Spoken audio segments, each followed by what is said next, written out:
पंचम स्कंद में अब प्रियव्रत का चरित्र प्रारंभ करते हैं। प्रियव्रत बड़े प्रतापी थे, उत्तानपाद के भाई। इन्होंने एक दिन सोचा ये अंधेरा क्यों होता है भाई, यदि रात्रि न होवे तो देश का कितना विकास हो जावे। 12 घंटे लोग अंधेरे में सो के खराब कर देते हैं। इसलिए रथेन ज्योतिर्मयेन रजनीमपि दिनम करिष्यामि, मैं इस रात को दिन में बदल दूंगा। ज्योतिर्मय रथ का निर्माण करके पृथ्वी की 7 परिक्रमा लगाई, 7 दिन तक दिन ही रहा, रात्रि नहीं भई। ब्रह्मा जी ने समझाया, तब इनकी समझ में आया और रात्रि को नष्ट करने का विचार त्याग दिया। इन्हीं के रथ के प्रभाव से 7 द्वीप और 7 समुद्र इस पृथ्वी पर बन गए। पहला द्वीप जम्बू द्वीप, राजा बने आग्नेन्द्र, बेटा हुए 9। तो आग्नेन्द्र ने जम्बू द्वीप के 9 खंड कर दिए। पहला खंड अजनाभ, राजा बने नाभि, और जिनके बेटा बन के आए साक्षात भगवान ऋषभदेव। बोल ऋषभ भगवान की जय। ऋषभ भगवान के प्रभाव से इंद्र को भी जलन हुई और पानी बरसाना बंद किया, तो भगवान ने अपने आप ही पानी बरसा लिया। शर्मिंदा हुए इंद्र ने अपनी बेटी जयंती का विवाह ऋषभ भगवान से कर दिया। 100 बच्चों को जन्म दिया ऋषभ देव जी ने। सबसे ज्येष्ठ पुत्र हैं भरत, जिसके प्रताप से इस देश का नाम पड़ गया भारतवर्ष। बोल भारत माता की। आशीत देनेदम वर्षम भारतम इति व्यपदिशन्ति, ये भरत के नाम से भारत नाम से जाना गया। सभी बच्चों को बैठा करके ऋषभ भगवान ने दिव्य मानव जीवन का महत्व बतलाते हुए उपदेश दिया। कहो बच्चा, 2 आनंद हैं जिंदगी में। कौन कौन? बोले ब्रह्मानंद और विषयानंद। तो विषयानंद तो आपको हर शरीर में मिलेगा। गधा घोड़ा ऊंट कुछ भी बन जाओ, विषय भोगना सबको आता है। आहार निद्रा भय मैथुन में सबकी प्रवृत्ति है, पर ब्रह्मानंद की अनुभूति केवल मनुष्य शरीर से ही हो सकती है। इसलिए बच्चों, मनुष्य बनना उसका सार्थक है जो ब्रह्मानंद का अनुभव कर ले अपने जीवन में। नहीं तो खाना पीना सोना तो आप जानवर बन के भी कर सकोगे। ऐसा बढ़िया उपदेश दिया। उपदेश दे करके परमहंस बन के विचरण करने लगे। लोग इन्हें पागल समझने लगे। ऋषभ भगवान का अनुसरण अरहन नाम के राजा ने किया। बस वहीं से जैन मत का शुभारंभ हो गया। प्यार से बोलो राधे राधे राधे राधे। इन्हीं भरत जी के 5 बेटा हुए। ज्येष्ठ पुत्र सुमति को सत्ता सौंप के भजन करने चले गए, और मृग के बच्चे में इनकी ऐसी आसक्ति हो गई कि उसके प्रेम में पागल हो गए। एक दिन वो जंगल भाग गया तो उसी की याद में रोते रोते प्राण त्याग दिए। अंते यामति जागति, मृग को याद करके मरे तो अगले जन्म में मृग बने। मृग शरीर त्यागा तो तीसरा जन्म एक पंडित जी के घर हो गया, ब्राह्मण शरीर प्राप्त हो गया। ब्राह्मणश्च हि देहोयम क्षुद्र कामाय निश्यते, ब्राह्मण बना हूं तो ब्रह्मज्ञानी बनूंगा, ये विचार पक्का बना लिया। तो संसार से बचने के लिए पहले पागलपन दिखाया। पिताजी पागल समझ बैठे इनको, इसलिए नाम रख दिया जड़ भरत। हमारा एक बच्चा बिल्कुल पागल है, जड़ बुद्धि का है। सो खुश हो गए मन में कि पिताजी मुझे को पागल समझने लगे, अब न मेरी कोई शादी करेगा न दुनियादारी के झंझट में फंसूंगा।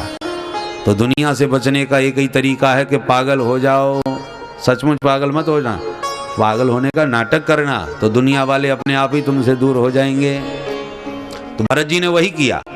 पिताजी जब पधार गए तो भैयाओं ने इनको पागल समझ के खेत पर एक कुटिया बना दी। डकैतों को नरबली की आवश्यकता पड़ी, सो महाराज जी को उठा करके ले गए। पर जैसी भद्रकाली को बलि चढ़ाई, सहसोच्चाट सैव देवी भद्रकाली, भद्रकाली ने तत्काल प्रकट होकर तलवार छीन करके सारे डकैतों की गर्दन काट दी। बोल दुर्गा मैया की जय। भरत जी मस्त होकर के चल दिए। अब जरा यहाँ पर एक बात ध्यान देने की, ब्रह्म ज्ञानी का स्वरूप कैसा होता है ये जड़ भरत जी के चरित्र में देखिए। गला कटने वाला था तो जड़ भरत जी रोए नहीं, चिल्लाए नहीं, गिड़गिड़ाए नहीं, भागे नहीं, और नया जीवन भद्रकाली ने दे दिया तो प्रसन्न नहीं भय। माँ को धन्यवाद तक नहीं दिए कि माता जी आपने मुझे जीवन दान दिया है, आपको बहुत बहुत धन्यवाद। कुछ नहीं बोले। मरने वाले हैं तो कोई फर्क नहीं, जिंदा बच गए तो कोई हर्ष नहीं। ये होता है ब्रह्मज्ञानी का स्वरूप। जिसकी शरीर में किंचित भी आसक्ति न रह जाए वो देहाभिमान शून्य महापुरुष ब्रह्मज्ञानी होते हैं। उठ के चल दिया।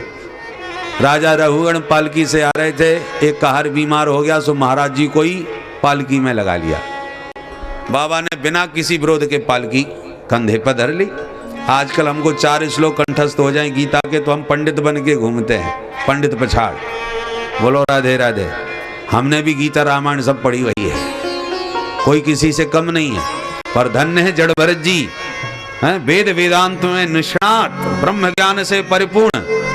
और राजा ने पालकी में लगा दिया तो कोई फर्क नहीं, पालकी भी में लग करके चल दिए। अब नीचे देख देख के जा रहे थे, अचानक एक चींटा दिखाई पड़ गया, सो उसको बचाने के लिए छलांग मार दी। अब पालकी में जो लगा हो वो छलांग मारे तो पालकी का हाल क्या हो। बाबा ने छलांग मारी, पालकी डगमगाई, राजा की खोपड़ी। अब राजा का मूड खराब हो गया।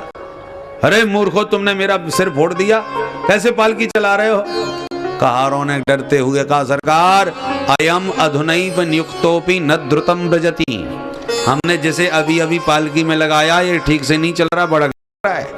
राजा ने नीचे देखा और श्री जड़ भरत जी का खूब मजाक उड़ाया। अरे ये तो पिता बहुत कमजोर आदमी है, पतला दुबला है, बहुत कष्ट है, बहुत भार है इसके ऊपर। तो जड़ भरत जी समझ गए हमारा मजाक उड़ाया जा रहा है। कोई फर्क नहीं, चलते गए। फिर कोई चींटा मिला तो फिर उछल गए। अब राजा आपे से बाहर हो गए। प्रमत्तस्य करोमि चिकित्साम दंडपाणि रिव। बहुत ज्यादा मुझे नाटक दिखा रहा है, ऐसा दंड दूंगा कि जिंदगी भर याद रखेगा। तब बाबा को बोलना पड़ा और ऐसा जवाब दिया कि खोपड़ी घूम गई रघुगण की। जड़ भरत जी बोले, त्वयोदितम व्यक्तम विप्रलब्धम। मरेगा तो तू इस शरीर को मार सकेगा, मेरा तो तू कुछ नहीं बिगाड़ सकता। इतना सुनते ही खोपड़ी हिल गई। अरे राम राम, जिसे मैं पागल समझ रहा था ये तो कोई सिद्ध बाबा निकल पड़ा। इसकी वाणी में तो बड़ा गूढ़ ज्ञान भरा हुआ है। ध्यान से देखा तो कंधे पर जनेऊ दिखाई पड़ गया। जनेऊ देखते ही पालकी से नीचे गिर के चरणों में राजा दंडवत करने लगे। महाराज, कस्त्वं निगूढ़ चरसि द्विजाना बिभर्षि सूत्रं कतमो बधूता कस्यासि कुत्र ध्ययापि कस्मात् क्षेमाय नश्चेदसि नोत शुक्लः नाहं विशङ्के सुरराज वज्रात् न त्रक्षशूला नयमस्य दण्डात् नान्यर्कसोमा नीलवेत्त पासां शङ्के भृशं ब्रह्मकुलापमाना।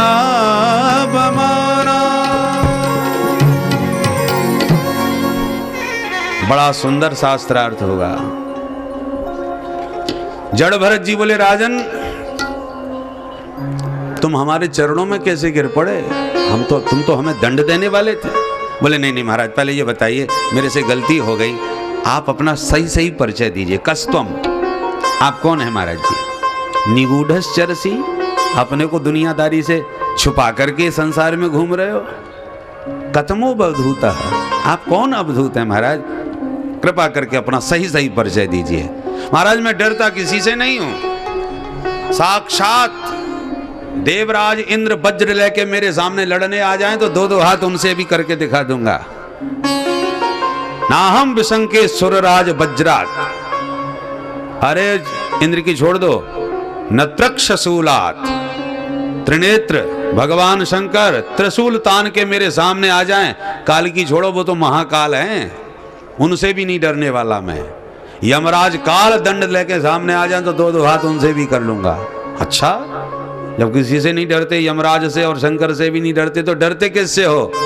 शंके वृषम ब्रह्म कुलाभमानात्। ब्राह्मणों से मुझे बहुत डर लगता है महाराज। ब्राह्मणों से इतना क्यों डरते हो भाई? बोले महाराज और कोई लड़ेगा, किसी से लड़ूंगा तो वो मुझे मार डालेगा, और मरने से मैं भी कभी नहीं डरता। तो फिर ब्राह्मण से क्यों डरते हो? बोले ब्राह्मण मारता नहीं है, कुलम समूलम दहती, सारे वंश को ही फूंक डालता है, इसलिए ब्राह्मणों से मुझे बहुत खतरा लगता है। सूर्यवंश के एक राजा हुए हैं दंडक। दंडक ने भृगु जी की बेटी के साथ दुर्व्यवहार किया। भृगु जी को पता चला तो ऐसा क्रोध किया कि दंडक के संपूर्ण राज्य को जंगल बना दिया, भस्म कर दिया। जंगल बन गया वो दंडक का राज, वही दंडकारण्य के नाम से प्रसिद्ध हुआ। राम जी ने जाकर के फिर उसे पावन बनाया। तो ब्राह्मण कुपित हो गए तो संपूर्ण वंश का ही विध्वंस कर देता है महाराज। इसलिए संके वृषम ब्रह्म कुलावमाना। अंत में बड़ा सुंदर आत्म तत्व के ऊपर शास्त्रार्थ हुआ और जड़ भरत जी ने फिर बड़ा सुंदर आत्म तत्व का उपदेश रघुगण को दिया और कहा, सुनो रघुगण, तुम राजा हो, रजोगुण तुम्हारी बुद्धि में भरा हुआ है, इसलिए आत्म तत्व का ठीक विश्लेषण तुम नहीं कर सकते हैं। आत्म तत्व तब बुद्धि में समझ में बैठेगा कब? जब संतों की चरण धूल में खूब डुबकी लगाओगे, स्नान करोगे तो। बिना महत पाद रजोभिषेकम, संतों की चरण रज में स्नेह अभिषेक किए बिना ये बातें आत्म तत्व की बुद्धि में नहीं बैठती। कल्याणी कर दिया रघुगण का। इसलिए कहते हैं, तात स्वर्ग अपवर्ग सुख धरिय तुला एक अंग, तूल न ताही सकल मिल जो सुख लब सतसंग। एक सच्चे सिद्ध संत का क्षण भर को भी सत्संग मिल जाए तो जीव का कल्याण ही हो जाए, जैसे रघुगण का हो गया। बोल वृंदावन बिहारी लाल की जय। रघुगण का उद्धार हुआ और अंतिम वंशधर प्रियव्रत के बने महाराज विरज। भूगोल खगोल के बारे में जिज्ञासा प्रकट करी परीक्षित ने तो विस्तार से बताया। 7 द्वीप, 7 समुद्र, 7 लोक नीचे, 7 लोक ऊपर, अखिल ब्रह्मांड का विस्तार से वर्णन किया कि पूरा ब्रह्मांड नीचे से ऊपर तक 50 करोड़ योजन विस्तार का होता है। महाराज, इस ब्रह्मांड में नरक किधर होते हैं? बोले नरक है पृथ्वी से 99,000 योजन नीचे, यमपुरी।